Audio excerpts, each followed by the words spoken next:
indah dan penuh berkah, dan mengangkat tema iman dan imun ada dalam ketaatan. Dapat menambah ilmu dan wawasan bagi kita semua. Amin.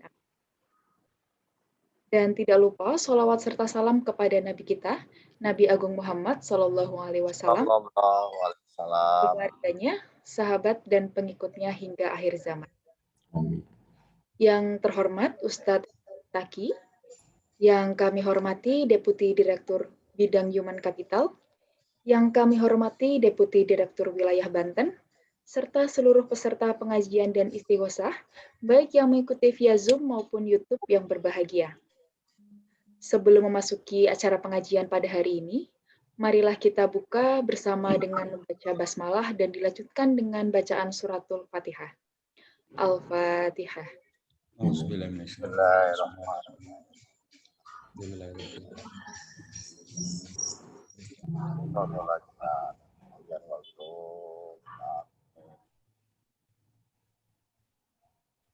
Dengan bacaan Ummul Quran tersebut, semoga kita semua bisa mendapatkan keberkahan dari acara pengajian pada sore hari ini.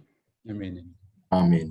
Selanjutnya adalah sambutan dari Deputi Direktur Wilayah Banten kepada Bapak Yasarudin, kami persilahkan. Terima kasih, Emma. Assalamualaikum warahmatullahi wabarakatuh. Waalaikumsalam warahmatullahi wabarakatuh. Yang terhormat dan yang kami muliakan Ustadz Hanan Ataki. Yang saya hormati Pak Arif Zahari selaku Deputi Direktur Bidang Human Capital, Bapak Ibu Asisten Deputi Wilayah Banten dan Asisten Deputi Bidang Hubungan Industrial, rekan-rekan Kepala Kantor Cabang Jajaran Wilayah Banten, Kepala KCP, dan Kepala Bidang, serta karyawan-karyawati Insan BP Jam Sostek, serta TKAD sewilayah Banten yang berbahagia. Pertama-tama marilah kita panjatkan puji syukur kehadirat Allah Subhanahu wa taala atas nikmat yang dianugerahkan kepada kita semua, sehingga pada sore hari ini kita semua diberi kesempatan dan kenikmatan untuk dapat hadir pada acara yang berbahagia dan mulia ini. Insya Allah kita akan laksanakan kegiatan istighosah untuk doa bersama bagi keselamatan kita di masa pandemi COVID-19 dengan tema meningkatkan iman dan imun yang akan disampaikan langsung oleh Yang Mulia Ustadz Hanan Ataki.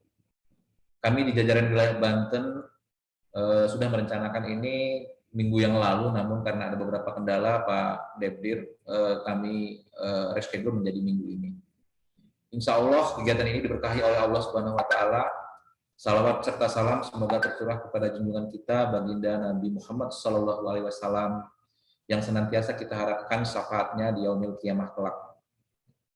Sejak pandemi COVID mulai mewabah di lingkungan kantor wilayah Banten telah terpapar sebanyak 116 orang sampai dengan saat ini.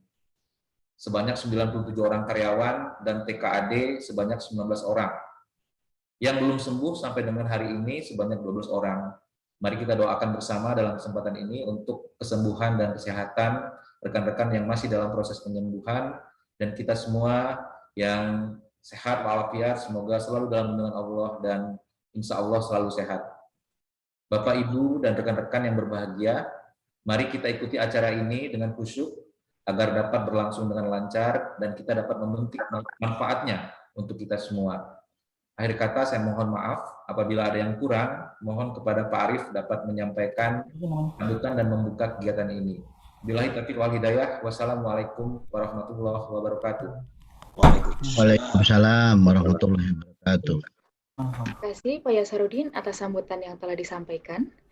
Acara selanjutnya adalah sambutan sekaligus perkenan untuk membuka acara pada sore hari ini kepada Deputi Direktur Capital, Bapak Arif Zahari, kami persilahkan. Terima kasih Mbak Emma. Assalamualaikum warahmatullahi wabarakatuh. Waalaikumsalam warahmatullahi wabarakatuh. Bismillahirrahmanirrahim. Alhamdulillahirabbil alamin. Asyhadu an la ilaha illallah wa asyhadu anna Muhammadan abduhu wa rasuluh. Rabbi shrah li sadri wa yassir li amri wahlul 'uqdatam min lisani yafqahu qawli. Yang saya hormati Pak Ustadz Hanan Ataki, Pak Deputi Direktur Wilayah, Pak Yasarudin, seluruh jajaran karyawan, karyawati di Kanwil Banten yang saya cintai dan saya banggakan. Alhamdulillah pada sore hari ini melalui virtual Zoom kita dapat silaturahmi dan dapat mengadakan pengajian bersama dalam rangka tema yang diambil iman, imun ada dalam ketaatan. Sebagaimana kita ketahui bersama, COVID-19 sejak Maret 2020 dan sampai hari ini masih terus menjadi pandemi di wilayah Indonesia dan di seluruh dunia. Total kalau di Banten tadi Pak Yas menyebutkan ada 100 lebih, maka seluruh karyawan kita BP Jam Sostek di seluruh Indonesia ada 1.500 atau berarti dari 6.000 karyawan kita, dan sampai hari ini alhamdulillah terus menurun jumlah karyawan kita yang aktif terkena COVID. Pernah pada puncaknya mencapai 400 lebih, dan pada hari kemarin report terakhir sudah turun ke angka 260. Mudah-mudahan insya Allah dengan rahmat, berkah, lindungan dari Allah Subhanahu wa Ta'ala, seluruh karyawan yang saat ini menderita COVID-19 bisa sembuh, dan ke depan tidak ada lagi yang terkena, baik karyawan maupun seluruh keluarga besar BP Jam Sostek.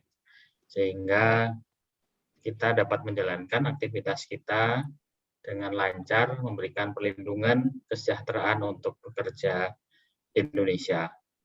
Pada kesempatan yang baik ini, saya ucapkan terima kasih pada Pak Ustadz Hanan Attaqi yang sudah meluangkan waktu untuk mengisi pengajian sekaligus doa bersama di sore hari ini untuk keselamatan, kesembuhan, dan mudah-mudahan kita mendapatkan berkah dari Allah Subhanahu wa Ta'ala. Dengan mengucapkan Bismillahirrahmanirrahim, acara ini buka, dan dengan Bismillahirrahmanirrahim mendapatkan berkah, mendapatkan rahmat untuk kita semua.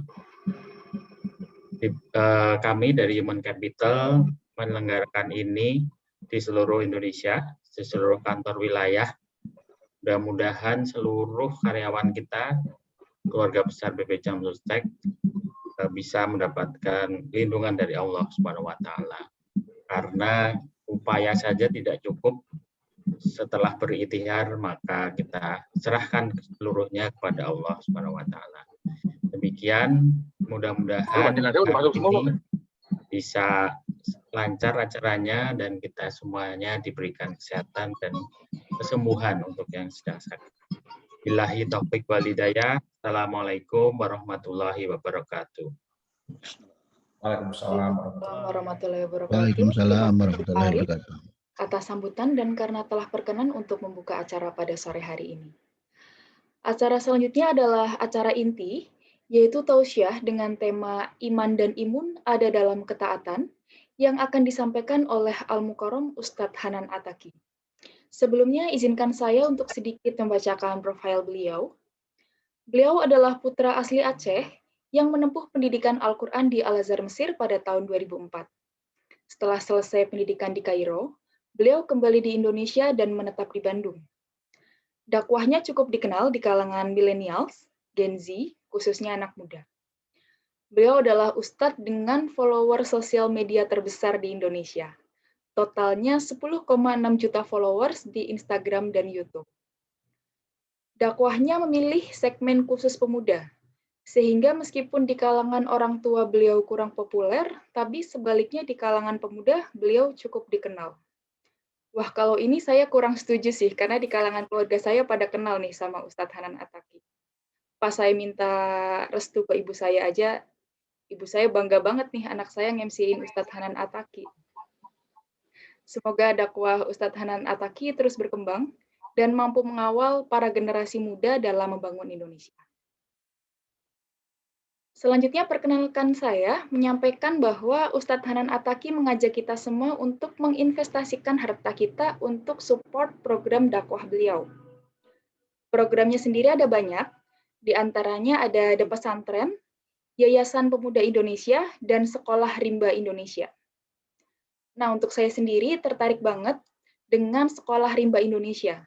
Jadi Sekolah Rimba Indonesia merupakan sekolah dengan konsep fun learning yang mengajak anak-anak dengan usia minimal 6 tahun untuk belajar ilmu Quran, leadership, dan pembentukan skill dan bakat anak. Lokasinya di Cilangkrang, Ujung Berung.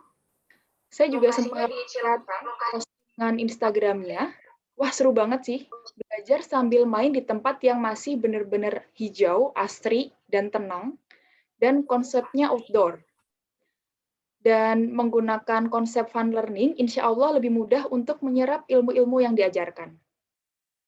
Dan Sekolah Rimba Indonesia ini gratis, kecuali untuk keperluan pribadi seperti baju dan buku. Nah, bagi Bapak Ibu yang tertarik untuk menginvestasikan harta untuk akhirat dengan program yang keren ini, tenang, akan kami akomodir. Bapak Ibu dapat transfer ke rekening Mas Yogi di nomor rekening 0704 kali 7428365 atau seperti yang tercantum di bawah saya ini. Untuk selanjutnya akan kami salurkan kepada tim Ustadz Hanan Ataki. Dan kepada Bapak Ibu yang sudah melakukan transfer, mohon dapat menginformasikan kepada tim panitia untuk mempermudah rekap. Baik, karena sepertinya sudah pada tidak sabar untuk mendengarkan tausiah dari Ustadz Hanan Ataki, maka kepada Al-Mukarram Ustadz Hanan Ataki, kami persilakan untuk menyampaikan tausiahnya. Baik, bismillahirrahmanirrahim. Terima kasih Mbak Emma Yakti. Assalamualaikum warahmatullahi wabarakatuh. Waalaikumsalam warahmatullahi wabarakatuh. Yang saya hormati Bapak Arif Zahari, Deputi Direktur Bidang Human Capital. Kemudian ada Pak Pak Yasarudin. Kemudian Bapak Ibu sekalian yang lain yang hadir di sini, mohon maaf tidak bisa saya sebutkan satu persatu tanpa mengurangi rasa hormat. Barakallahu fikum. Alhamdulillahirabbil alamin. Alhamdulillahilladzi arsala rasulahu bil huda wa dinil haq liyudhhirahu 'alad dini kullih wa kafa billahi syahida. Asyhadu an la ilaha illallah wahdahu la syarikalah wa asyhadu anna Muhammadan abduhu wa rasuluhu la nabiyya ba'dah. Radina billahi rabba wa bi Muhammadin nabiyya wa bil islami dina. Rabbi syrah li sadri wa yassir li amri wahlul 'uqdatan min lisani yafqahu qawli. Alhamdulillah pada kesempatan sore hari ini kita bisa ngumpul secara online. Semoga majelis kita, meskipun ini adalah majelis online, tetap mendapatkan rahmat dari Allah Subhanahu wa Ta'ala, karena setiap hari Allah mengirim atau mengutus para malaikat yang berkeliling di muka bumi untuk mencari majelis-majelis orang yang berzikir dan menyebut nama Allah Subhanahu wa Ta'ala. Sehingga ketika malaikat menemukan majelis yang di dalamnya orang berzikir menyebut nama Allah, maka malaikat akan memanggil malaikat-malaikat yang lain. Halummu ilayya, datanglah ke sini, datanglah ke sini. Lalu berkumpullah malaikat sampai sesak lebih daripada jumlah manusia yang ada di dalam majelis itu. Kemudian para malaikat yang menyesaki majelis tersebut mendoakan mereka dengan doa-doa ampunan dan rahmat kepada Allah Subhanahu wa Ta'ala. Lalu Allah Subhanahu wa Ta'ala bertanya, dan Allah Maha tahu jawabannya. Allah bertanya kepada para malaikat, kenapa kalian berkumpul? Lalu para malaikat menjawab, kami berkumpul untuk menyaksikan hamba-hambamu yang sedang berzikir kepadamu. Kemudian Allah bertanya lagi, apa yang mereka harapkan? Kemudian para malaikat menjawab, mereka mengharapkan surga dan ampunanmu ya Allah. Kemudian Allah bertanya lagi, apa yang mereka takuti?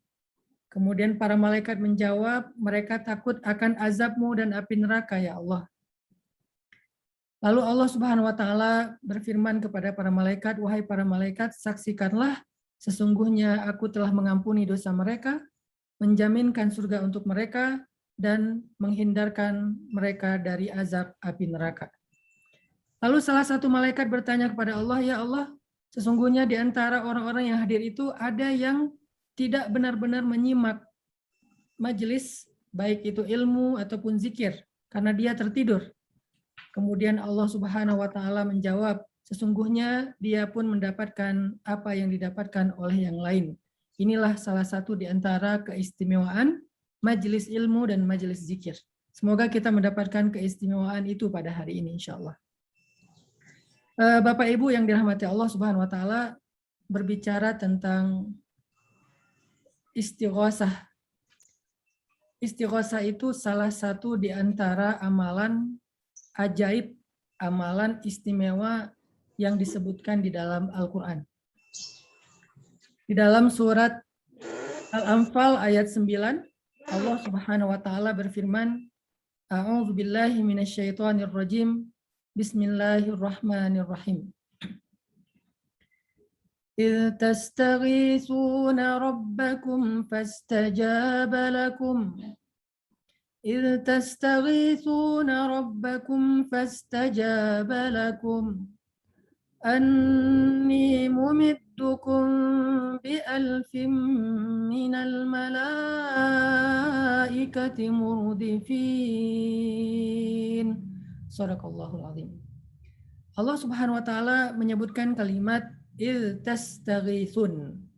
Il tastaghithun itu, tastaghithun adalah kalimat yang sama dengan istighosah, hanya dalam bentuk verb atau kata kerja, fi'il kalau dalam bahasa Arab. Ini menunjukkan bahwa istighosah adalah salah satu amalan yang masyru'. Masyru' itu artinya sangat dianjurkan dalam syariat, sesuai dengan Al-Quran dan Sunnah.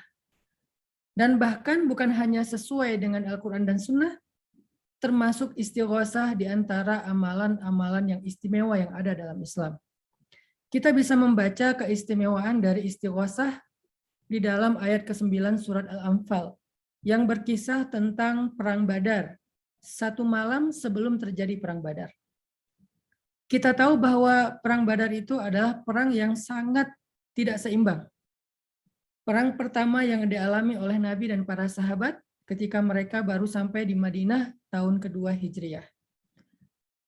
Dan kita tahu waktu itu kaum muslimin berjumlah sekitar 300 orang. Ada beberapa pendapat di sini. Ada yang mengatakan 313, ada yang mengatakan 300, ada yang mengatakan lebih, Allahu a'lam. 300 orang menghadapi kaum musyrikin yang jumlahnya lebih dari 1.000 orang. Dan kaum muslimin dalam keadaan belum terlatih berperang, kecuali sebagian kecil, tidak punya persenjataan yang layak, kemudian juga dalam keadaan tertekan. Sedangkan kaum musyrikin yang dikirim oleh Abu Jahal waktu itu adalah tentara bayaran, para kesatria-kesatria jahiliyah dengan senjata-senjata yang jauh lebih layak. Sehingga pada malam sebelum terjadi Perang Badar, kaum muslimin sedang merasakan rasa yang penuh dengan kegalauan, khawatir, bingung, takut, apa yang akan terjadi besok. Di antara mereka ada yang mengatakan, besok kita akan celaka. Yang lain mengatakan, bagaimana kita akan menghadapi mereka dengan 1:3, sedangkan kita nggak punya senjata. Masih banyak desas-desus yang terjadi di antara kaum muslimin yang membuat hati mereka menyesak sampai ke dalam dada mereka. Wa tazunnuna billahi dzunun, dan mereka pun berprasangka dengan prasangka-prasangka yang membuat mereka tidak nyaman. Maka pada malam itu Allah Subhanahu wa Ta'ala memandang nabinya, hambanya yang duduk di tengah malam ketika yang lain di tenda mereka masing-masing beristirahat. Nabi duduk, Nabi sholat, kemudian setelah selesai sholat Nabi berdoa dengan doa yang sangat panjang. Doa yang panjang inilah yang dalam bahasa Arab disebut dengan istilah istighosah. Jadi istighosah dalam syariat Islam bisa kita definisikan sebagai doa panjang, itulah istighosah. Kita bisa menyebutnya juga dengan istilah tadarru, bisa disebut juga dengan istilah munajat, bisa disebut dengan istilah doa, karena banyak istilah dalam bahasa Arab, tetapi istighosah memiliki makna yang khusus. Kenapa? karena doa ini diucapkan dalam keadaan ketika kita tertekan, takut, dalam keadaan bingung, dalam keadaan hampir tidak punya jalan keluar. Maka disitulah muncul syariat melakukan doa istighosah atau doa yang panjang seperti yang dilakukan Nabi malam sebelum terjadi perang Badar. Lalu Nabi doa dengan doa yang sangat panjang, air matanya membasahi janggut beliau, bahkan beliau mengangkat tangannya setinggi mungkin. Jadi dalam teknik berdoa, saya tidak katakan sebagai mazhab karena sebetulnya ini semuanya ada dalam sunnah Nabi. Kita bisa berdoa tanpa mengangkat tangan, karena ada doa yang dilakukan tanpa mengangkat tangan, seperti doa dalam safar ketika kita berkendara. Jadi agak sulit mengangkat tangan, apalagi naik motor ya. Sambil jalan motor, kemudian kita angkat tangan, ini freestyle. Agak sulit saya kira. Jadi ada doa yang dilakukan tanpa mengangkat tangan. Kemudian ada doa yang kita lakukan dengan mengangkat tangan, seperti ini. Ini feminim style. Jadi cewek-cewek, ibu-ibu biasanya doanya seperti ini, habis sholat misalnya. Ada juga orang yang berdoa dengan mengangkat tangannya seperti ini, dan ini biasanya dilakukan oleh Nabi, sampai terlihat, ketiak beliau. Tapi istighosah itu berbeda. Nabi berdoa dengan mengangkat tangan setinggi mungkin.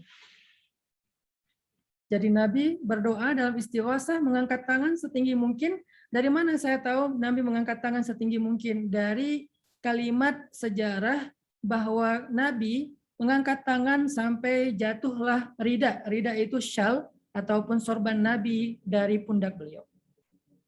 Beliau mengangkat tangan setinggi mungkin sehingga syal jatuh dari pundak beliau, diangkat lagi oleh Abu Bakar ke atas kepala beliau, jatuh lagi, diangkat lagi, jatuh lagi, sepanjang malam Nabi berdoa. Sepanjang malam. Dari ba'dal isya sampai menjelang subuh. Nah itulah yang disebut dengan istighosah. Dan istighosah di dalam ayat 9 surat Al-Anfal diistilahkan dengan kalimat kata kerja, kalau bahasa Inggris itu present continuous tense. Kalau dalam bahasa Arab, fi'lul mudhari. Jadi continuous, terus-menerus. Iltastaghithun, ketika engkau terus-menerus beristighosah kepada Tuhanmu atau kepada Rabbmu, berdoa kepada Allah Subhanahu wa taala. Fastajaba lakum, kemudian Allah mengijabah atau memperkenankan doa-doamu. Salah satu yang terekam dalam sejarah di antara sekian banyak doa yang diucapkan Nabi dalam istighosah itu adalah kalimat Nabi, ya Rabbi, seandainya besok kami binasa di tangan musuh-musuh kami, maka aku takut tidak ada lagi orang yang akan menyembahmu di muka bumi setelah itu. Ini salah satu kalimat doa Nabi fenomenal yang sempat terekam dalam sejarah. Pastinya kalimat Nabi panjang, mungkin ini yang terkenal. Ya Allah, seandainya besok kami binasa di tengah peperangan di tangan musuh-musuh kami, maka aku khawatir tidak ada lagi orang yang akan menyembahmu di muka bumi. Maka tolonglah kami ya Allah, bantulah kami ya Allah, kuatkanlah kami menghadapi musuh-musuh kami ya Allah. Maka Allah Subhanahu wa taala berfirman, fastajaba lakum, Allah pun memperkenankan permintaan Nabi. Lalu setelah itu dalam peperangan Badar kita tahu Allah menurunkan banyak sekali pertolongan kepada kaum muslimin. Dan yang paling luar biasa dan selalu dibahas dalam kajian Islam adalah Allah menurunkan alfin minal malaikati murdifin. Allah kirimkan 1000 malaikat perang. Malaikat ini seperti manusia, ada banyak sekali peran ataupun profesi. Kalau dalam bahasa agama disebut dengan tugas. Ada malaikat yang bertugas membawa Al-Quran atau membawa wahyu. Dan itu bukan hanya Jibril, Jibril adalah pemimpin mereka. Tetapi ada banyak malaikat yang disebut dengan malaikat-malaikat kiramim bararah atau malaikat-malaikat yang duta di antara para malaikat. Ada malaikat yang membawa rahmat, rezeki, ada malaikat yang tadi tugasnya hanya khusus mencari ahli zikir. Nah, sekarang yang diutus oleh Allah bukan malaikat seperti itu. Tapi yang diutus oleh Allah kepada Nabi dan para sahabat pada perang Badar adalah malaikat tentaranya malaikat. Malaikat yang bertugas khusus dalam peperangan. Yang mereka membawa busur-busur panah. Bahkan Jibril juga turun bersama dengan mereka. Yang luar biasa di situ disebutkan Jibril membawa busur panah yang sama persis dengan miliknya Nabi SAW. Turun 1000 malaikat. Sehingga jumlah pasukan yang bertempur dalam perang Badar itu bukan 300 lawan 1000. Justru 1300 lawan 1000. Jadi jumlah kaum muslimin lebih besar daripada jumlah kaum musyrikin dengan 1000 malaikat tambahan. Bahkan malaikat itu adalah malaikat perang yang turun dari langit secara berangsur-angsur. Mereka turun menggunakan kuda putih, membawa tombak dan panah, dan mengikat kepala dengan ikat kepala berwarna hijau dengan perisai-perisai mereka. Sampai sedetail itu dijelaskan dalam kisah ataupun sirah kehidupan Nabi SAW. Apa pelajarannya untuk kita dari kalimat ini? Iltastaghithun atau kalimat istighosah. Ternyata doa khususnya istighosah itu adalah salah satu amalan yang sangat ajaib untuk menolak bala. Doa atau istighosah adalah amalan yang paling ajaib untuk menghindarkan kita dari berbagai macam musibah. Dan ini sebetulnya bukan hanya berlaku dalam hal-hal yang sifatnya besar. Ketika kita dalam kondisi pandemi, atau terjadi musibah di sana-sini, terjadi peperangan, dan seterusnya, bahkan dalam kehidupan kita sehari-hari. Karena setiap hari kita punya masalah, dan musibah tidak harus terjadi secara alamiah. Bisa juga terjadi karena human error, karena kesalahan kita sendiri. Bisa aja dalam satu hari mungkin kita terjadi musibah finansial, atau musibah dalam urusan kesehatan, atau musibah dalam urusan keluarga, musibah dalam urusan pekerjaan, karir, dan seterusnya. Maka amalan yang paling ajaib untuk menghindarkan kita dari musibah-musibah itu, baik yang kecil maupun yang besar, adalah doa ataupun istighosah. Dan saya selalu mengatakan kepada anak-anak muda di Indonesia bahwa doa itu ketika Nabi katakan sebagai senjata orang yang beriman, arti senjata di sini adalah cara mereka untuk bisa survive. Cara mereka untuk bisa bangkit dari keterpurukan. Doa adalah modal untuk kita bertahan. Doa adalah modal untuk kita bisa menang. Doa adalah modal untuk kita bisa bangkit. Jadi kalau Indonesia ingin menang melawan COVID-19, salah satu senjata yang paling ampuh dan ajaib itu adalah doa. Maka tepat sekali ketika kita pada sore hari ini mengadakan istighosah bersama secara online, dan mudah-mudahan nanti ini juga akan dilakukan dalam kapasitas yang lebih besar lagi. Kalau sekarang mungkin diinisiatifin oleh teman-teman dari Banten, mungkin juga nanti seluruh Indonesia, bahkan lintas corporate, lintas organisasi, seluruh Indonesia juga kita melakukan istighosah, baik itu serentak maupun tidak serentak, sehingga Allah Subhanahu wa Ta'ala bisa mengangkat bala ataupun pandemi ini dari kita semua. Ini adalah hal yang pertama yang mungkin menjadi booster buat kita semuanya. Jadi jadikan doa sebagai senjata kita, modal hidup kita. Jangan pernah kita melupakan doa dalam keseharian kita, baik untuk pribadi maupun untuk keluarga. Makanya dalam Islam itu Nabi mengajarkan kita doa sehari-hari itu banyak banget. Dan mudah-mudahan kita punya target ya, menghafal doa daily, mulai dari doa bangun tidur, kemudian masuk kamar mandi, kemudian memakai baju, bercermin, makan, berangkat kerja, sampai pulang ke rumah, masuk ke rumah, dan tidur, semuanya ada doa. Kenapa semuanya ada doa? Karena itulah modal hidup kita agar mendapatkan perlindungan dari Allah Subhanahu wa Ta'ala. Dan di antara semua doa yang luar biasa itu, salah satu doa yang bisa dikatakan kayak doa multifungsi adalah kalimat Bismillahilladzi la yadurru ma'asmihi syai'un fil ardi wala fis sama' wa huwas sami'ul alim. Ini kalimat doa yang bisa diucapkan untuk hajat apapun. Mau hajatnya urusan kesehatan, urusan karir, urusan pertemanan, dan seterusnya. Bismillahilladzi la yadurru ma'asmihi syai'un fil ard wala fis sama' wa huwas sami'ul alim. Jadikan doa sebagai modal hidup kita. Saya selalu merasakan betapa ajaibnya doa dalam kehidupan pribadi saya. Bahkan sejak awal saya berangkat ke Mesir dulu, mungkin sempat viral juga di YouTube, modal saya berangkat ke Mesir dulu bukan uang, bukan beasiswa, tetapi modalnya hanya doa. Bahkan nggak bawa uang 1 rupiah pun. Sampai di Mesir, alhamdulillah survive, sampai kembali ke Indonesia, dan di Indonesia juga merantau dari Aceh sampai ke Bandung. Di Bandung udah mungkin sekarang udah 15 tahun, alhamdulillah. Semuanya modalnya adalah doa. Dengan doalah Allah mendatangkan malaikat. Dengan doalah Allah mendatangkan orang-orang baik untuk menemani kita, mensupport kita, membantu kita. Dengan doalah Allah mendatangkan jalan keluar dari setiap kebuntuan hidup kita. Doa. Tapi ada hal yang perlu kita highlight tentang masalah doa ini. Karena doa juga ada bisa disebut ada penghalangnya. Harusnya, normalnya, idealnya, doa itu tidak ada yang ditolak oleh Allah. Semua doa itu pasti diperkenankan oleh Allah. Allah sendiri yang berjanji, "Ud'uni astajib lakum."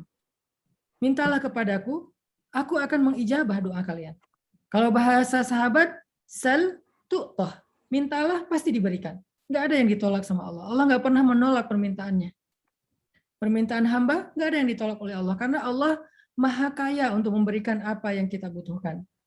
Kalau seandainya Allah memperkenankan doa manusia dari Nabi Adam sampai manusia terakhir menjelang kiamat, semua hajat mereka diperkenankan, sungguh itu tidak mengurangi kekayaan dan keagungan Allah sedikit pun, walau setetes air dari ujung jarum yang dicelupkan ke dalam lautan. Segitu pun nggak berkurang.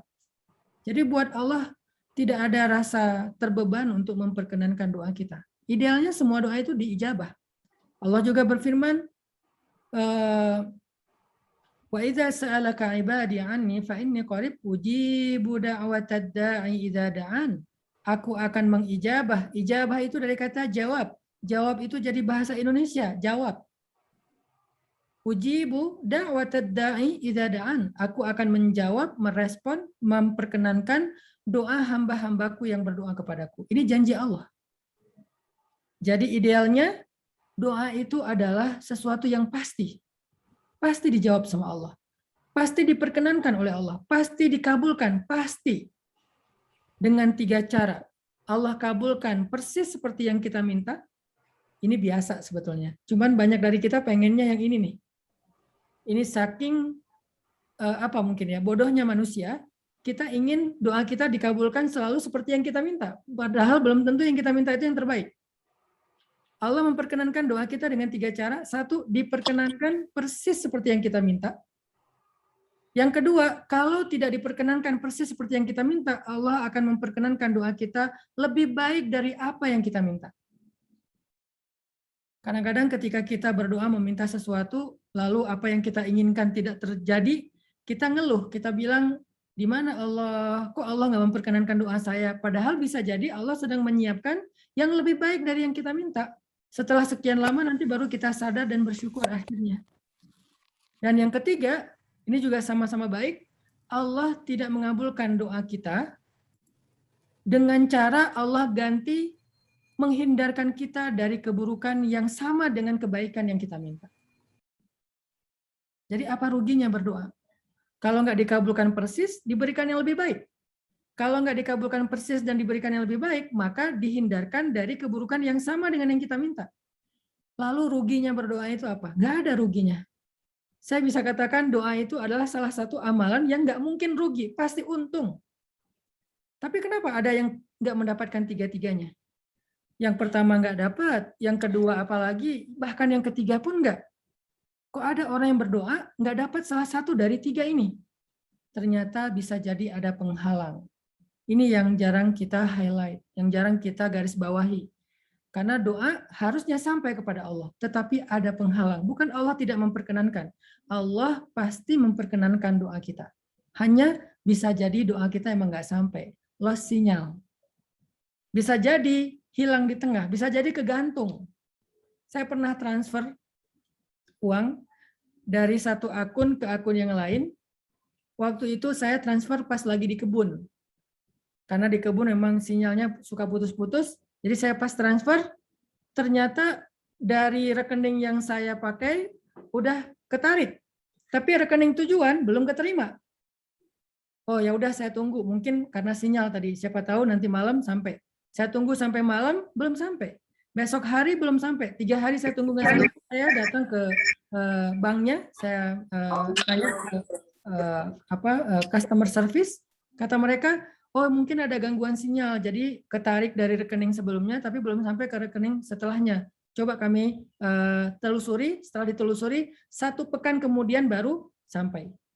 Begitu juga dengan doa. Bisa jadi kita sudah menyampaikan doa kepada Allah, tetapi Allah tidak menerima. Kenapa? Lost sinyal di tengah.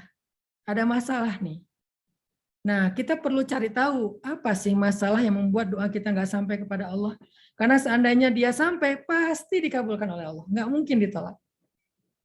Masalahnya sampai nggak doa kita kepada Allah. Di antara sekian banyak penghalang doa tidak sampai kepada Allah itu, yang paling sering diulang-ulang oleh ulama adalah harta yang tidak halal. Itu yang paling sering. Mungkin ada ulama juga yang menyampaikan dari angle yang berbeda, tapi ini yang paling banyak disampaikan ulama-ulama kita, para kiai, para ustadz, harta yang tidak halal itulah yang paling sering menghalangi kita dari doa. Jadi mau kita doanya di depan Ka'bah, bahkan di depan Multazam, di Hajar Ismail, bahkan masuk ke dalam Ka'bah sekalipun, kalau harta kita belum bersih dari sumber-sumber yang syubhat, yang haram, yang tidak halal, maka doa kita bukan tidak diijabah oleh Allah, tergantung antara langit dan bumi. Sehingga ketika seorang sahabat yang bernama Sa'ad bin Abi Waqqas, sekaligus paman Nabi dari ibu beliau, mengatakan kepada Rasulullah, ya Rasulullah, saya sudah berdoa tetapi belum diperkenankan. Bagaimana cara agar doa saya diperkenankan oleh Allah ya Rasul? Apa jawaban Nabi kepada Sa'ad bin Abi Waqqas? Kata Nabi, atib mat'amak ya Sa'ad. Atib dari kata tayyib. Mat'amak dari kata ta'am, artinya makanan. Atib mat'amak ya Sa'ad.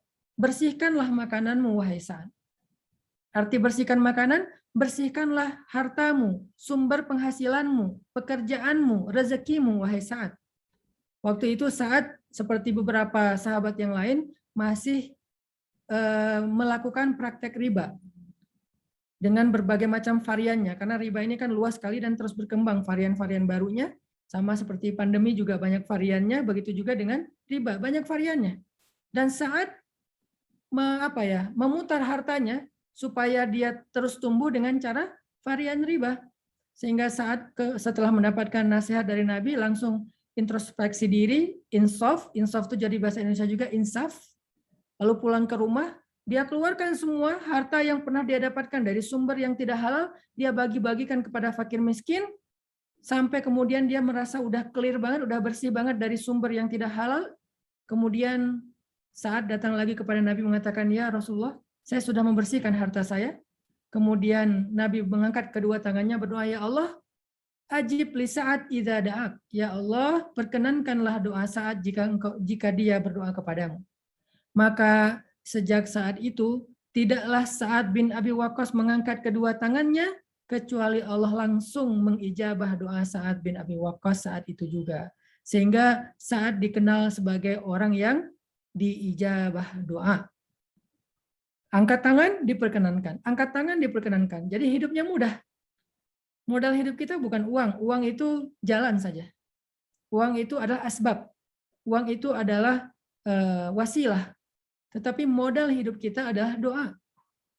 Betapa banyak orang yang punya uang banyak tapi tidak mampu membeli kebahagiaan. Dia orang yang sukses secara karir, atau dia orang yang terkenal di sosial media, selebgram, selebriti, atau apapun itu, ternyata belum tentu mereka mampu membeli kebahagiaan, walaupun udah punya uang yang berlimpah. Dengan mobil sport, dengan jalan-jalan ke luar negeri, pakai kapal pesiar, atau pakai jet pribadi, dan seterusnya, tetapi tidak mampu membeli kebahagiaan. Kenapa? Karena modalnya bukan itu, modalnya doa. Kadang-kadang ada kondisi yang kita nggak bisa pakai uang untuk bisa selesai dari satu ujian, tapi dengan doa.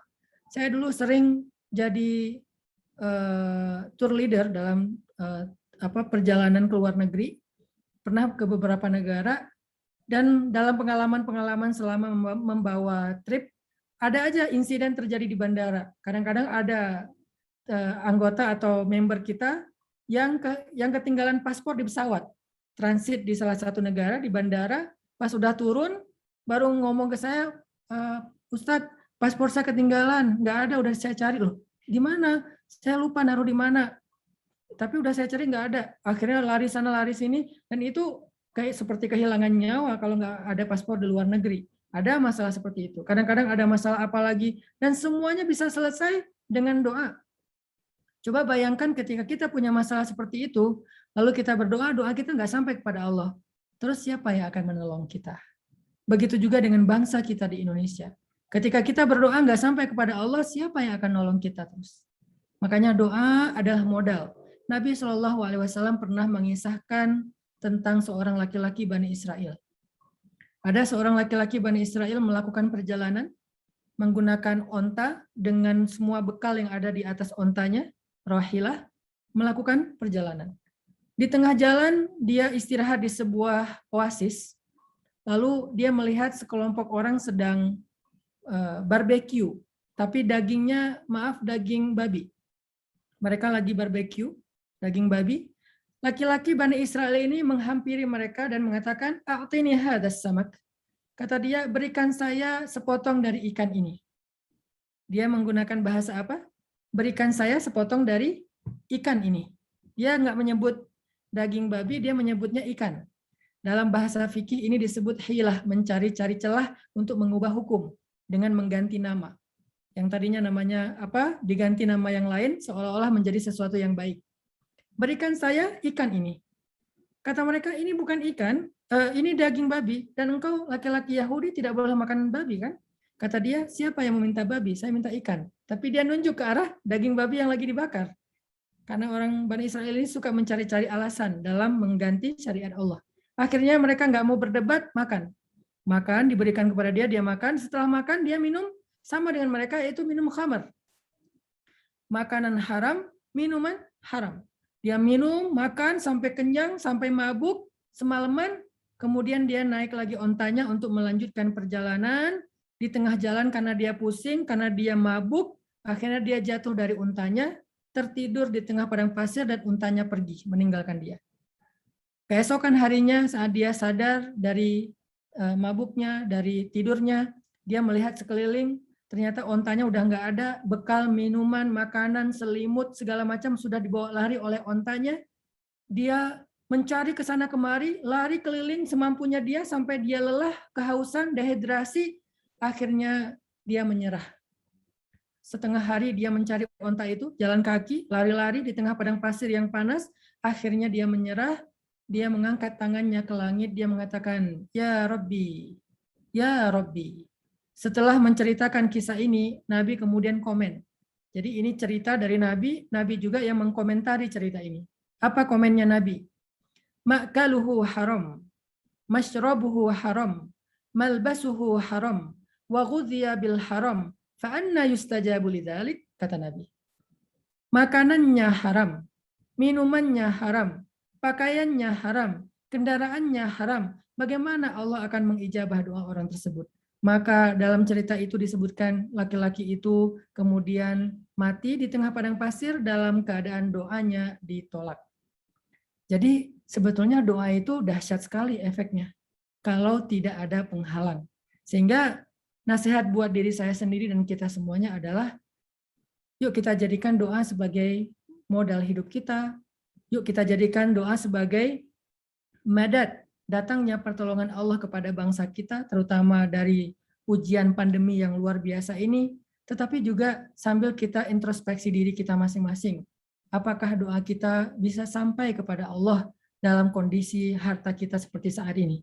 Kita bisa ngecek di rumah kita, dalam pekerjaan kita, dan ini bukan hanya soal riba, termasuk nanti dalam bekerja mungkin kita pernah melakukan manipulasi, korupsi, kebohongan, dan seterusnya. Hal-hal yang dengan itu kita mendapatkan rezeki, sehingga harta kita tercampur antara yang halal dengan yang haram, menjadi kotor dan syubhat, itulah yang akan menjadi penghalang doa kita kepada Allah Subhanahu wa Ta'ala. Maka dari itu, semoga acara istighosah kita pada sore hari ini menjadi jalan pertolongan Allah kepada kita semuanya. Ada satu doa menolak bala yang diajarkan Nabi. Kalimatnya, Allahumma inni a'udzubika min jahdil bala wa darakis syaqa wa su'il qada wa syamatatil a'da. Ada 4 kalimat di situ. Allahumma inni a'udzubika, ya Allah aku berlindung kepadamu. 1, min jahdil bala, dari dahsyatnya bala atau musibah. Ya Allah aku berlindung kepadamu min jahdil bala, dari dahsyatnya musibah. Wa darakis syaqa, dari kesusahan yang luar biasa dalam hidup. Syaqa itu susah. Semuanya mentok, semuanya sulit, semuanya ada masalah. Dalam urusan pekerjaan dan seterusnya. Wa darakis syaqa wa su'il qada, dan dari takdir yang buruk. Ternyata takdir juga bisa kita harapkan dirubah oleh Allah dengan doa. Jadi bukan kita yang merubah takdir, bukan doa yang mengubah takdir. Kalimat yang lebih utuhnya adalah Allah mengubah takdir dengan doa, bukan doa mengubah takdir. Karena Allah yang berkuasa menetapkan atau merubah takdir. Yamhullahu ma yasha'u wa yuthbit. Itu dalil takdir itu bisa berubah. Yamhullahu ma yasha' wa yuthbit. Allah bisa merubah dan menghapus takdir atau menetapkannya. Dengan apa Allah merubah takdir? Salah satunya adalah dengan doa. Wa su'il qada. Ya Allah kami berlindung dari buruknya takdir, dan yang terakhir syamatatil a'da, dari sorak gembiranya musuh atau hinaan musuh kepada kami, atau kekalahan terhadap musuh. 4 kalimat ini doa yang sangat dahsyat, sehingga kalau misalnya kita jadikan ini sebagai amalan selama pandemi, bahkan nanti setelah pandemi insya Allah, setiap hari kita baca di pagi hari, setelah sholat subuh, dawamkan membaca Bismillahilladzi la yadurru ma'asmihi syai'un fil ardi wala fis sama' wa huwas sami'ul alim. 1. Yang kedua ditambah dengan kalimat Allahumma inni a'udzubika min jahdil bala wa darakis syaqa wa su'il qada wa syamatatil a'da. Insyaallah kita menjadi salah satu di antara hamba-hamba Allah yang bisa terlindungi dari buruknya pandemi insyaallah. Begitu juga dengan keluarga kita. Dan jazakumullah khair, barakallahu fikum buat BP Jamsostek yang udah mengadakan kegiatan ini.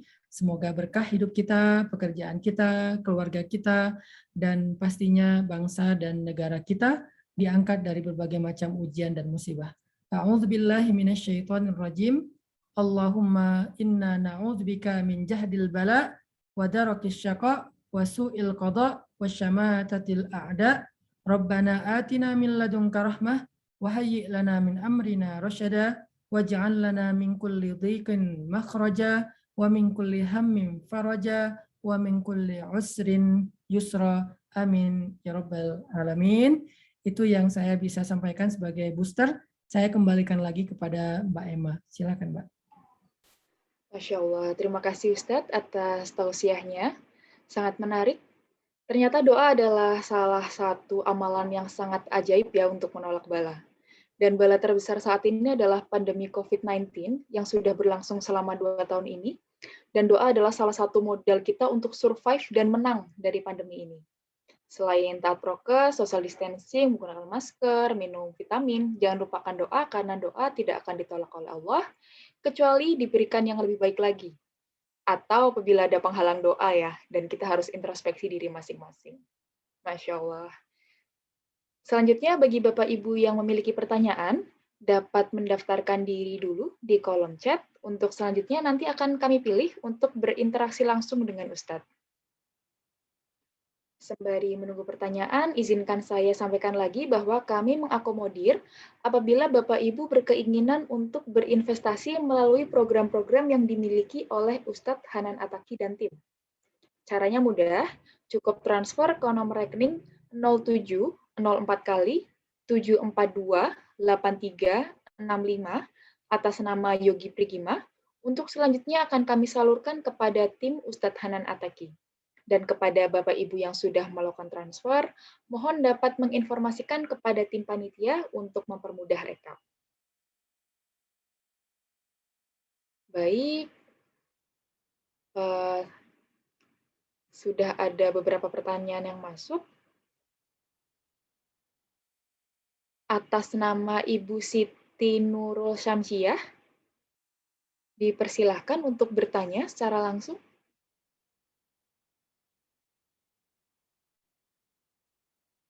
Mohon dibantu kepada tim panitia untuk me-unmute Ibu Siti Nurul Syamsiah untuk dapat berinteraksi langsung dengan Ustadz.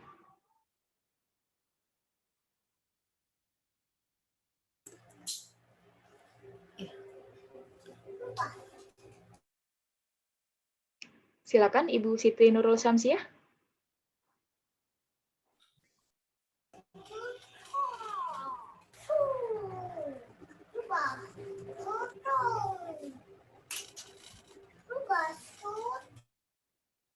Baik, sepertinya Ibu Siti Nurul Syamsiah sinyalnya agak kurang kuat. Mungkin selanjutnya dari Ibu Neneng Salamah. Kepada Ibu Neneng Salamah dipersilahkan untuk bertanya secara langsung. Assalamualaikum warahmatullahi wabarakatuh.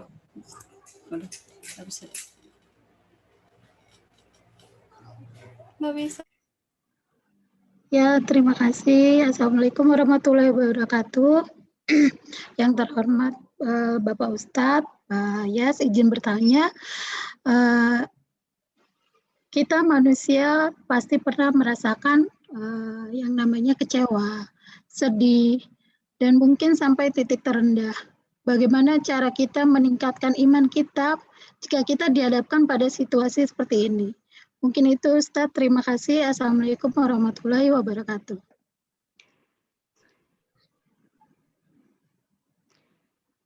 Baik, dipersilahkan kepada Ustadz Hanan Ataki untuk dapat menjawab pertanyaan dari Ibu Neneng Salamah. Baik, Ibu Neneng, jazakillah khair atas pertanyaannya. Sebetulnya kalau kita bicara tentang ketenangan jiwa kita atau mental kita, rahasianya jiwa seseorang itu tenang bukan ketika dia mendapatkan kehidupan yang nyaman atau kehidupan yang jauh dari masalah, karena itu hal yang kurang realistis dalam hidup. Ancaman hidup kita itu ada banyak macam-macam. Kalau sekarang mungkin yang kita rasakan yang paling berat itu adalah ancaman dari virus ataupun pandemi. Tapi di luar sana banyak juga orang yang mendapatkan ujian yang sama beratnya seperti pandemi, ya mungkin sakitnya yang berbeda, atau juga ancamannya lebih kepada masalah karir atau pekerjaan, masalah penghasilan, nafkah keluarga, belum lagi nanti ada masalah keluarga, masalah suami istri dan seterusnya.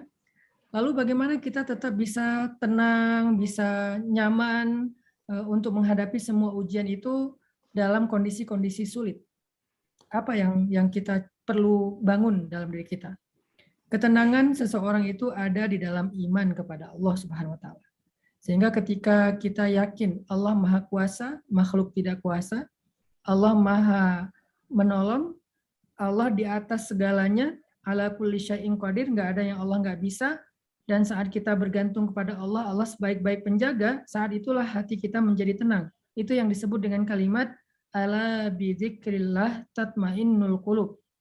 Bukankah dengan mengingat Allah? Mengingat Allah di sini bukan menyebut Allah, Allah, Allah saja, atau bukan hanya dengan zikir subhanallah, subhanallah, subhanallah saja, itu adalah verbal, tetapi mengingat ini lebih dalam adalah ketika kita mengingat kebesaran Allah.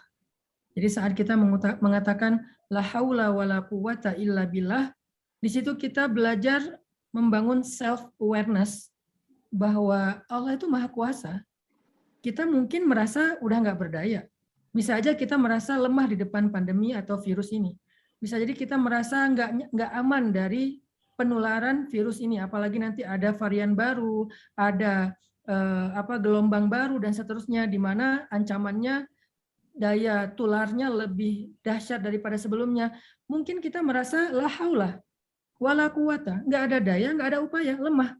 Kita bisa tertular walaupun kita udah menjalankan prokes, dan prokes tetap kita jalankan sebagai ikhtiar maksimal, tapi bisa aja kita tertular. Bahkan para tenaga medis yang sudah memakai APD dengan lengkap pun bisa aja tertular. Artinya apalagi kita orang biasa, kadang-kadang kita di jalan nggak sengaja, kadang-kadang kita bahkan sekedar beli sayur, padahal udah prokes banget, kita nggak sentuhan dengan orang, udah pakai masker double dan seterusnya, kita la haula wala quwata, tetapi selalu ada kalimat illa billah.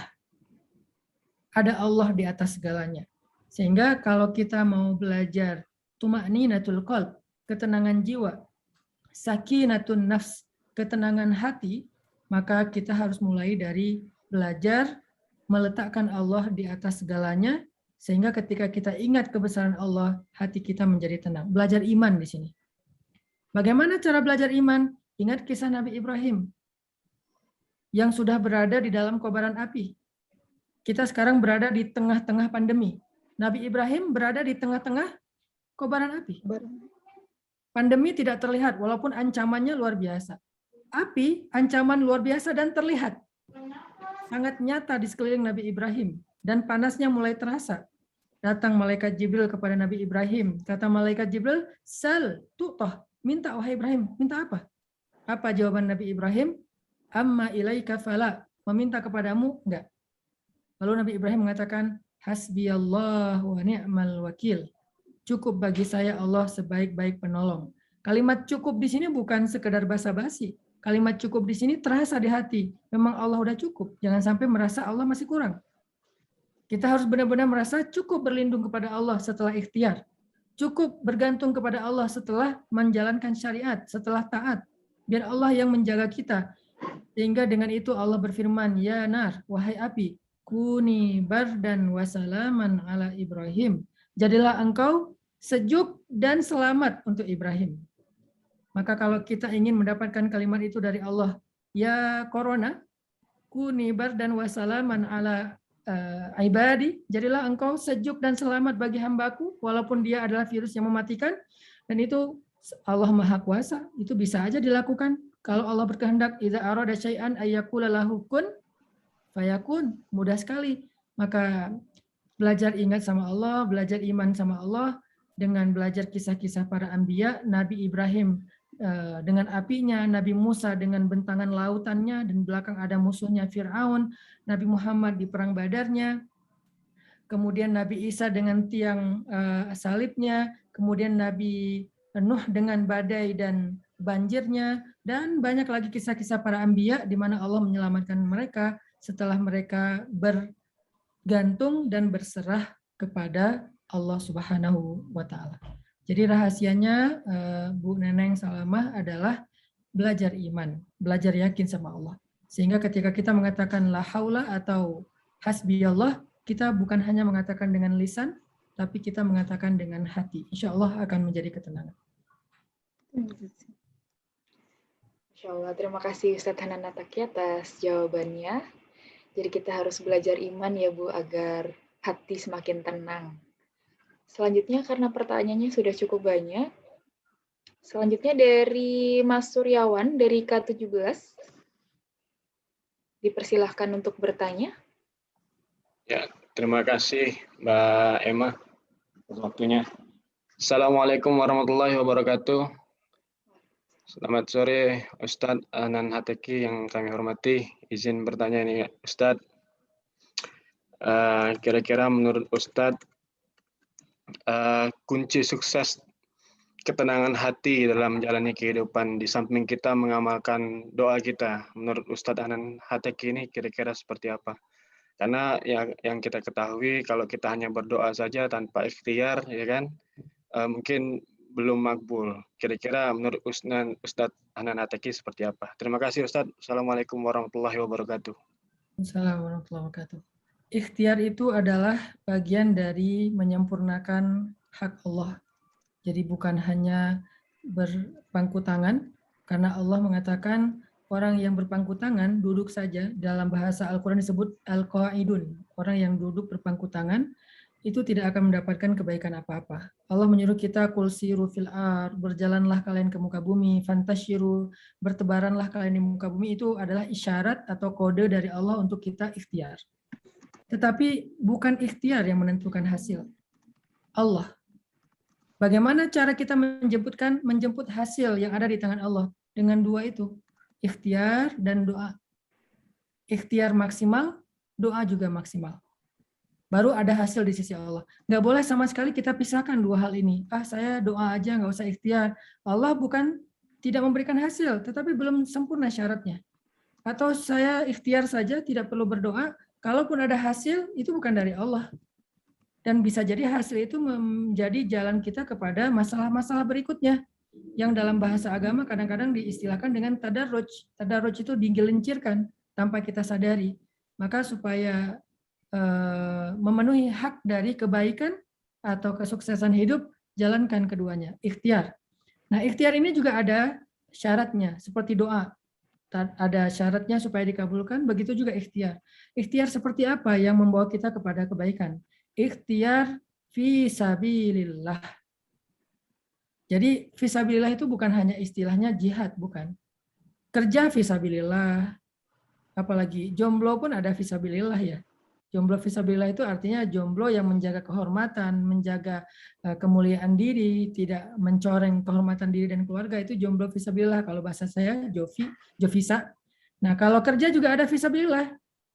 Apapun pekerjaan kita ada fi sabilillahnya. Apa arti fi sabilillah? Selama belum keluar dari batasan syariat. Jadi kerja fi sabilillah itu bukan hanya pas waktunya duha kita break dulu salat duha, itu mah urusan ibadah ya. Tapi pekerjaannya, satu, dia bermanfaat untuk orang banyak. Kedua, tidak melanggar syariat. Yang ketiga, kita melakukannya dengan amanah dan tanggung jawab maksimal, totalitas, loyalitas yang tinggi. Insya Allah dengan demikian, kita sudah memenuhi syarat-syarat ikhtiar yang Allah perkenankan. Lalu setelahnya kita penuhi syarat-syarat doa yang Allah perkenankan. Kalau dua ini kita maksimalkan, nggak ada orang yang tidak sukses dalam hidup. Dengan definisi sukses yang seutuhnya. Tidak ada orang yang sia-sia ataupun celaka dalam hidupnya apabila dia menjalankan ikhtiar dan doa. Tetapi di atas semua itu libatkan Allah. Jangan hidup sendiri. Kita terlalu GR kalau bisa hidup sendiri. Kita terlalu kepedean kalau kita ngerasa semua bisa kita hadapi sendiri. Siapa kita sih? Menghadapi virus kecil aja yang nggak kelihatan, kita lemah kan? Jadi ngapain kita terlalu pede? Udah, libatkan Allah. Arti libatkan Allah tadi, kita minta petunjuk Allah, kita jalan di jalan Allah, karena kita berjalan bukan di jalan Allah, nggak akan bisa datang pertolongan Allah. Pertolongan Allah hanya Allah sediakan di jalan yang lurus. Di jalan yang bengkok, Allah tidak sediakan pertolongan. Di situ hanya ada fata morgana dan bisikan syaitan. Maka istiqomah, berjalanlah di jalan yang lurus, insya Allah di situ akan Allah datangkan banyak kebaikan dan kejutan-kejutan yang luar biasa. Gitu Mas Suryawan, barakallahu fiik. Ya, terima kasih Ustadz. Barakallah Ustadz. Baik, terima kasih Mas Surya atas pertanyaannya dan terima kasih Ustadz Hanan Ataki atas jawaban yang telah disampaikan. Selanjutnya dari Ibu Anita Kurniati dari K19.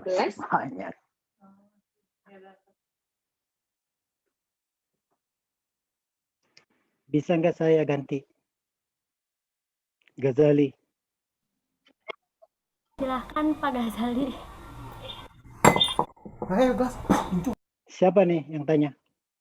Boleh Pak, silahkan Pak. Oh, baik, silakan pada Pak Ghazali Dahlan, kami persilahkan. Assalamualaikum warahmatullahi wabarakatuh. Ustadz Hanan, senang sekali bertemu dengan Pak Ustadz. Saya banyak mengikuti YouTube-nya. Ada 2 pertanyaan, Ustadz. Yang pertama, masalah doa. Saya teringat dengan doanya Rabiatul Al-Adawiyah ya. Seorang wanita sufi dari Karbala, Irak. Yang hidup siang dan malam hanya berdoa kepada Allah. Bahkan sampai sekarang ini ya Ustadz, saya masih ingat dengan doanya itu. Singkatnya begini doanya. Ya Allah ya Tuhanku, jikalau aku bersujud siang dan malam hanya menyembah-Mu untuk menghindari neraka, maka bakarlah aku dengan api neraka-Mu. Ya Allah ya Tuhanku, jikalau aku bersujud sembah siang dan malam hanya untuk menyembah-Mu, hanya sekedar untuk mau mencari surga, maka haramkanlah aku dengan surga-Mu. Aku bersujud siang dan malam semata-mata hanya karena begitu mencintai Engkau. Dan Rabia ini tidak pernah mau meminta kepada orang walaupun dia dalam keadaan susah atau apapun. Dia hanya minta kepada Allah. Dan Rabiatul Al-Adawiyah ini akhirnya memilih menjadi perawan seumur hidup ya, tidak menikah akhirnya. Pertanyaannya Ustadz, apakah jikalau seorang perempuan memilih hidup seperti Rabiatul Al-Adawiyah sekarang ini, apakah itu masih relevan atau tidak, atau memang itu bagus? Yang pertama. Yang kedua mengenai tadi ada singgung Yahudi, bangsa Yahudi. Mengenai bangsa Yahudi, Ustadz, saya teringat dulu, ini keturunan Nabi Ibrahim, yang garis keturunan itu lebih daripada apa? Nabi Yakub ya, Ishak. Mereka ini dilaknat Allah sudah 2 kali. Yang pertama itu adalah ketika mereka diserang ya oleh Raja Nebukadnezar dari Babilonia, tapi Allah masih memaafkan mereka. Murka Allah lagi yang paling dahsyat itu ketika mereka tidak mau mengakui Nabi Isa sebagai nabi, karena mereka menganggap bahwa nabi-nabi itu hanya dari kalangan keturunan mereka yang 12 itu. Nah, akhirnya mereka ini hidup lagi setelah tercerai-berai laknat Allah pada waktu itu. Akhirnya mereka diaspora ke seluruh dunia dan hidup di geto-geto ya, tidak mempunyai tempat tinggal, tidak menjadi warga negara. Lewat deklarasi mereka di Swiss pada waktu itu, akhirnya mereka bentuklah satu negara yang akhirnya diproklamirkan tahun 48. Kita lihat bangsa Palestina ini teraniaya sama mereka. Doa orang-orang di mana-mana, Muslim seluruh dunia, doa untuk menghancurkan mereka. Tapi sampai sekarang mereka tetap eksis dan kokoh. Pertanyaan saya begini, Ustaz. Apakah doa dari kami ini termasuk dalam 3 doa yang tadi Ustaz sebutkan atau tidak? Itu aja, Ustaz. Terima kasih. Baik, Pak Ghazali Dahlan, Masya Allah. Ini Ustadz Ghazali ya, lebih tepatnya. Ilmunya luar biasa. Pak Ghazali, tentang masalah Ibunda Robiah Adawiyah, dengan segala rasa hormat kita kepada beliau, respek kita kepada beliau, karena pastinya amalan ibadah beliau jauh lebih baik daripada kita. Tetapi ketika Pak Ghazali meminta pendapat saya, maka yang menjadi teladan terbaik kita adalah sosok, kalau perempuan pastinya 4 perempuan yang sempurna yang kata Nabi, yaitu yang pertama Asiyah istri Fir'aun, kemudian Bunda Maryam, ibundanya Nabi Isa, kemudian Khadijah, ibunda kaum muslimin, dan Fatimah, putri Rasulullah SAW.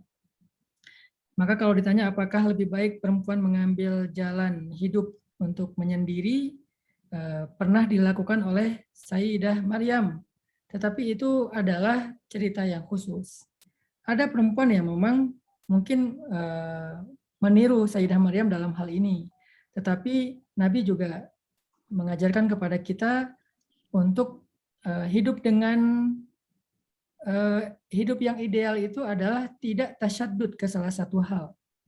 Jadi ada sahabat yang datang ke Nabi ngomong gini, Pak Ghazali, namanya Osman bin Maz'un, dengan 2 orang temannya, jadi 3 orang yang datang. Yang pertama mengatakan, ya Rasulullah, saya tidak akan tidur karena saya mau ibadah sepanjang malam. Nabi senyum aja.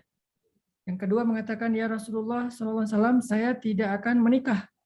Saya akan menghabiskan hidup saya untuk Allah, nggak mau terganggu dengan keluarga. Dan yang ketiga mengatakan, ya Rasulullah, saya akan puasa setiap hari, tidak akan berbuka. Maka kemudian setelah 3-tiganya ngomong, Nabi mengatakan, aku adalah yang paling baik di antara kalian. Aku yang paling takut kepada Allah di antara kalian. Tetapi di malam hari aku tidur dan kemudian juga beribadah. Jadi ada waktunya tidur, ada waktunya qiyamul lail. Aku yang paling baik di antara kalian, tetapi aku berpuasa sehari, berbuka sehari. Artinya ada jedanya. Ada waktunya kita nggak puasa, ada waktunya kita berpuasa. Ada puasa Senin Kamis, Ayyamul Bait, atau puasa Daud. Aku yang paling baik di antara kalian, tetapi aku juga punya waktu untuk keluarga dan punya waktu untuk Allah. Ketika Nabi sedang tidur bersama Sayyidah Aisyah, istri beliau, di malam hari beliau mengatakan, biarkan aku beribadah kepada Robku. Kemudian beliau bangun, mandi, dan waktu itu mandi janabah setelah hubungan dengan Aisyah. lalu setelahnya Nabi melaksanakan ibadah sholat malam. Artinya itulah idealnya kehidupan seorang muslim yang dicontohkan Nabi, istri-istri Nabi, kaum muslimin dan muslimat. Sehingga kalau ada pun yang memilih jalan tasawuf yang seperti Rabi'ah Adawiyah, maka kita tidak berhak untuk menghakimi itu atau menyalahkan, hanya lebih kepada itu pilihan masing-masing. Tetapi jika ingin mengambil kehidupan yang ideal, tidak ada yang lebih ideal daripada contoh Nabi dan keluarga beliau. Itu yang paling ideal. Ada juga sahabat yang cukup warok. Siapa sahabat yang keras dan warok? Sampai Nabi mengatakan dia hidup sendiri, meninggal sendiri, dan dibangkitkan sendiri. Abu Dzar Al-Ghifari. Abu Dzar Al-Ghifari ini solehnya soleh yang luar biasa. Saking solehnya, nggak ada yang bisa berteman dengan dia. Sekelas Bilal bin Rabah pun nggak bisa jadi temannya. Ketika Bilal mengatakan, "Akhi Abu Dzar," kata Abu Dzar, "Lasta akhi, kamu bukan saudaraku." Loh, kenapa wahai Abu Dzar? Kamu cinta dunia. Bilal aja dituduh cinta dunia. Gimana kita ya? Bilal yang hidupnya sangat prihatin, dituduh cinta dunia, saking Abu Dzar itu sangat zuhud. Nah, orang seperti Abu Dzar ini tidak salah. Tetapi kata Nabi, dia hidup sendiri, wafat sendiri, dibangkitkan sendiri. Artinya apa? Dia bukan contoh yang ideal, tetapi bukan juga sesuatu yang salah. Itu pilihan masing-masing. Yang ideal itu seperti siapa? Yang ideal itu seperti Abu Bakar. Yang ideal itu seperti Umar. Mereka zuhud, tetapi untuk kebutuhan tertentu, mereka menggunakan fasilitas hidup terbaik. Contoh, untuk berperang membela negara, mereka nggak pakai keledai seperti Abu Dzar. Saking zuhudnya Abu Dzar, dia pakai keledai. Sehingga dalam peperangan, dia ketinggalan dari rombongan terus. Ketika Nabi berhenti di rest area, kalau bahasa sekarang, Abu Dzar masih di tengah jalan. Sehingga ketika Nabi udah mau berangkat, Abu Dzar baru sampai, karena pakai keledai. Sementara Nabi pakai onta yang harganya di atas 5 miliar. Kalau kita mau tahu, onta Nabi itu lebih mahal daripada Land Cruiser. Onta Nabi itu mobil mewah, karena kebutuhannya itu. Kuda Nabi itu kuda yang mahal, dan sekarang karena saya sedang mencoba untuk belajar berkuda, ternyata kuda itu bukan barang biasa, bukan seperti sapi atau ternak biasa, itu barang mewah. Pedang, saya kemarin nyembelih hewan kurban, goloknya aja harganya di atas 6 juta. Kalau mau yang ihsan, yang sekali tebas langsung selesai, jadi nggak perlu digorok berkali-kali. Jadi pedang Nabi, onta Nabi, kuda Nabi itu barang mewah. Abu Dzar nggak mau memakai itu semua, dia mau memakai barang yang paling murah. Akhirnya jadi susah. Apakah itu salah? Nggak salah. Cuman yang ideal adalah contoh Nabi, sahabat, dengan komprehensifnya dalam kehidupan mereka, imbang antara kebutuhan ini dan yang lain. Maka kita respect dengan segala keistimewaan yang dimiliki oleh Rabi'ah Adawiyah, tetapi kita juga belajar dan respect dari Sayyidah Aisyah, Sayyidah Khadijah, Sayyidah Fatimah, yang mereka memiliki keturunan dan keturunan mereka hebat-hebat. Khadijah keturunannya hebat-hebat, Fatimah keturunannya hebat-hebat. Begitu juga nanti ibundanya Nabi Isa, walaupun nggak punya suami, walaupun hidup sendiri, tapi punya keturunan, yaitu Nabi Isa yang luar biasa. Jadi memiliki keturunan adalah anugerah dari Allah Subhanahu Wa Taala, bahkan disebut wabasyarnahu. Recording in progress. Berarti keturunan adalah sebuah hadiah dan berita gembira. Adapun soal orang-orang Israel yang sekarang mungkin masih dan ini adalah ujian bagi kaum muslimin. Ketika kita berdoa, Allah mungkin sedang merencanakan yang lebih baik dari apa yang kita minta. Kita meminta kemerdekaan Palestina, sedangkan Allah memperkenankan dengan menerima bangsa Palestina sebagai syuhada. Dan ini adalah anugerah tertinggi dalam kehidupan seorang mukmin. Yang mengeluh tentang Palestina justru bangsa-bangsa lain di luar Palestina. Orang Palestina tidak mengeluh. Mereka menginginkan kemerdekaan, ya. Mereka berjuang membela negara seperti kita dulu di masa penjajahan, ya. Tetapi mengeluh, tidak. Jadi yang mengeluhkan keberadaan Israel itu sebetulnya kita di luar Palestina. Kalau mereka bukan mengeluhkan, mereka menganggapnya sebagai peluang mendapatkan syahid di jalan Allah. Dan mereka adalah bangsa yang Allah uji dengan ketabahan dan keteguhan hati. Seperti kata Nabi, di akhir zaman terjadi huru hara, maka iman ada di Syam. Syam itu pusatnya Palestina, bukan Damaskus. Syam itu pusatnya Palestina. Walaupun sekarang mungkin menjadi negara-negara yang terpisah, Yordania, Palestina, dan juga Suriah. Tetapi Syam itu pusatnya adalah Palestina. Jadi iman ada di Palestina, ada di Suriah, ada di Damaskus. Jadi mudah-mudahan kita berbaik sangka kepada Allah, kita terus berdoa, semoga dengan doa kita setidaknya menguatkan hati saudara kita di Palestina. Amin. Doa kita menguatkan hati saudara kita di Palestina. Terima kasih Ustadz. Sama-sama Pak Ghazali. Terima kasih Ustadz Hanan Attaqi atas jawabannya. Semoga kita senantiasa tetap konsisten untuk berdoa, terutama untuk saudara-saudara kita yang di Palestina. Dan karena waktu sudah menunjukkan pukul 17.25, maka dengan berat hati sesi tanya jawab harus kami tutup. Meskipun di kolom chat masih banyak sekali pertanyaan dari Bapak Ibu sekalian. Masya Allah, Alhamdulillah, ternyata antusiasme Bapak Ibu sangat tinggi. Ini membuktikan bahwa Ustadz Hanan Attaqi tidak hanya menarik untuk anak muda saja, Ustadz. Karena peserta istighosah ini banyak diikuti oleh non-milenial. Namun semoga kita semua dapat mendapatkan ilmu yang bermanfaat ya pada sore hari ini. Baik, acara selanjutnya adalah doa bersama yang akan dipimpin oleh Ustadz Hanan Attaqi. Kepada Al-Mukarram Ustadz Hanan Attaqi kami persilahkan. A'udzu billahi minasy syaithanir rajim. Bismillahirrahmanirrahim. Alhamdulillahi rabbil alamin. Ar-Rahmanir Rahim. Maliki yaumiddin. Iyyaka na'budu wa iyyaka nasta'in. اهدنا الصراط المستقيم صراط الذين أنعمت عليهم غير المغضوب عليهم ولا الضالين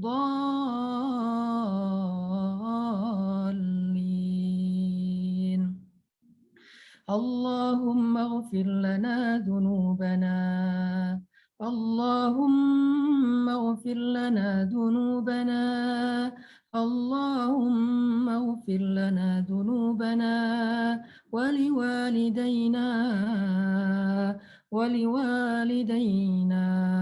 ولإخواننا ولأخواتنا ولجميع المسلمين والمسلمات الأحياء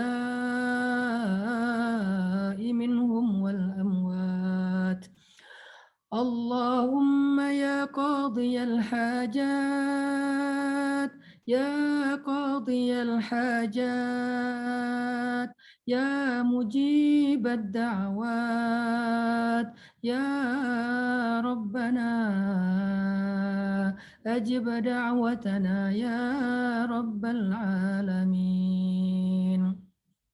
اللهم إليك أسلمنا وبك آمنا وإليك أنبنا وعليك توكلنا وبك خاصمنا نعوذ بعزتك أن تضلنا أنت الحي الذي لا يموت والجن والإنس يموتون ربنا آتنا من لدنك رحمة وهيئ لنا من أمرنا رشدا واجعل لنا من كل ضيق مخرجا ومن كل هم فرجا ومن كل عسر يسرا اللهم إنا نعوذ بك من جهد البلاء ودرك الشقاء وسوء القضاء وشماتة الأعداء يا حي يا قيوم يا حي يا قيوم يا حي يا قيوم برحمتك نستغيث برحمتك نستغيث أصلح لنا شأننا كله ولا تكلنا إلى أنفسنا أنفسنا طرفة عين. Wahai Allah, kepada Engkaulah kami berserah, kepada Engkaulah kami berpasrah. Tidak ada daya dan upaya dari kami, ya Allah, kecuali dengan kebesaran-Mu dan keagungan-Mu, ya Allah. Betapa lemahnya kami saat ini ketika kami sadar hanya dengan satu makhluk-Mu yang kecil kami menjadi celaka.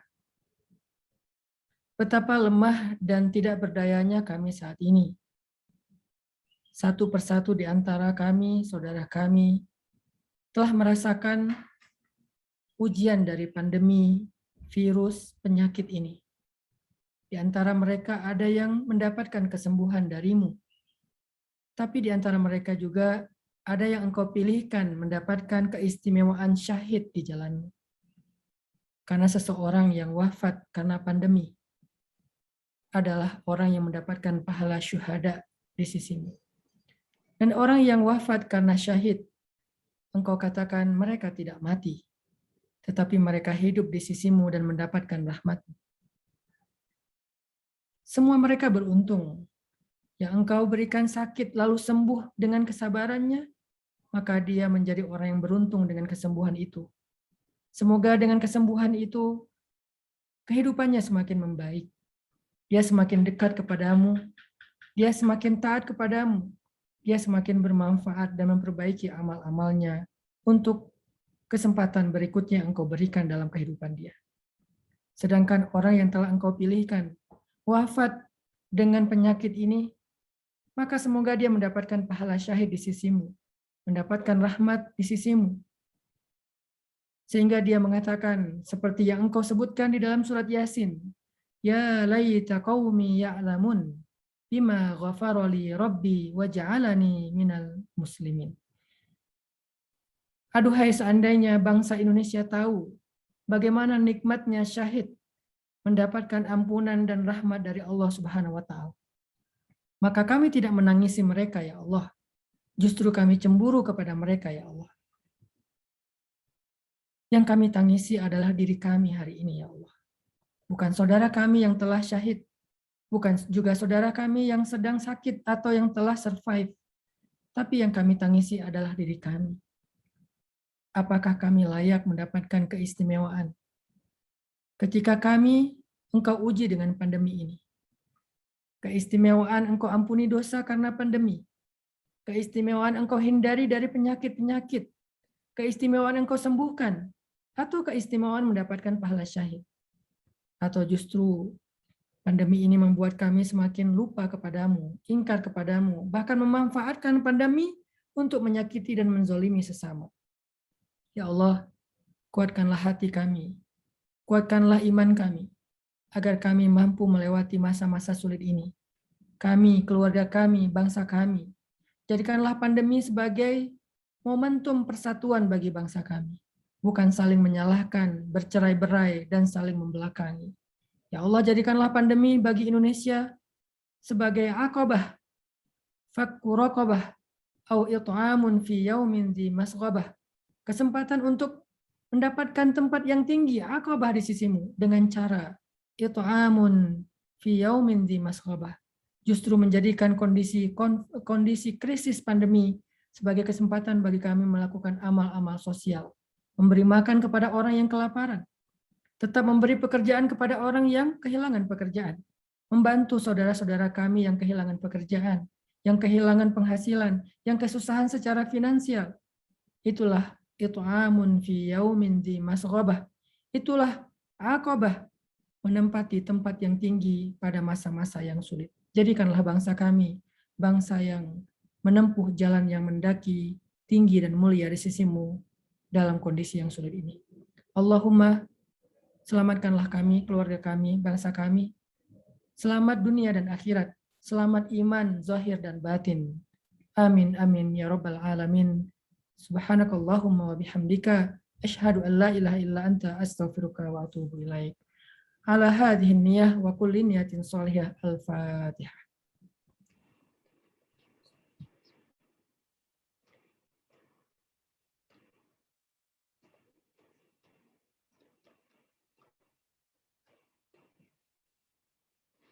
Amin amin ya robbal alamin. Istajab doana ya Allah. Terima kasih Ustadz telah memimpin doa bersama pada sore hari ini.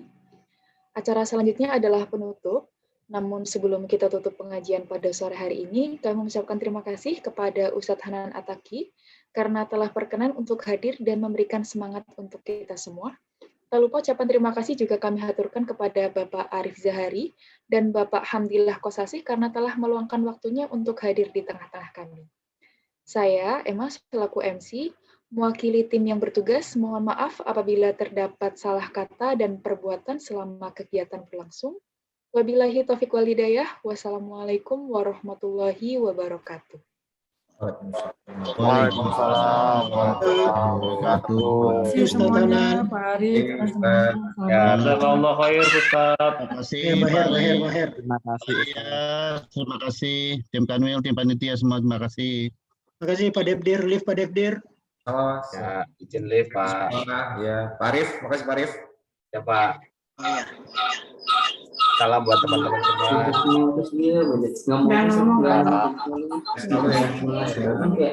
Sedih aja gitu, santai ya. Dan Pak Ejen lah. Makasih ya panitia semua. Makasih panitia. Izin live Pak. Ya, silakan. Makasih teman-teman panitia. Izin live Pak Yas, izin live Pak Ghazali Silakan, Nek. semua. Izin ya Pak semuanya. Salam. Ya, Terima kasih Pak Devdir, salam. terima kasih para panitia. Pak, kalau setiap Sabtu ada doa bersama juga nggak apa-apa, Pak. Siap. Amin, amin, amin. Alhamdulillah, ya Allah. Terima kasih ya Pak pengajiannya, terima kasih. Ya, Pak Arif. Terima kasih Pak ya, semoga panitia. Amin. Terima kasih. Terima kasih Pak Devdir, terima kasih panitia. Ya, Ridho. Terima kasih. Izinnya Pak Yas. Ya, silakan, silakan. Lagi rapat BSU. Enggak nyambung.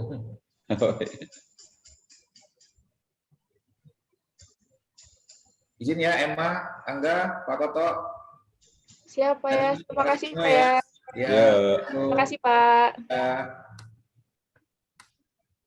Terima kasih panitia, izin live. Sama Bun. Terima kasih panitia. Sama Mbak Wulan. Dadah. Dadah.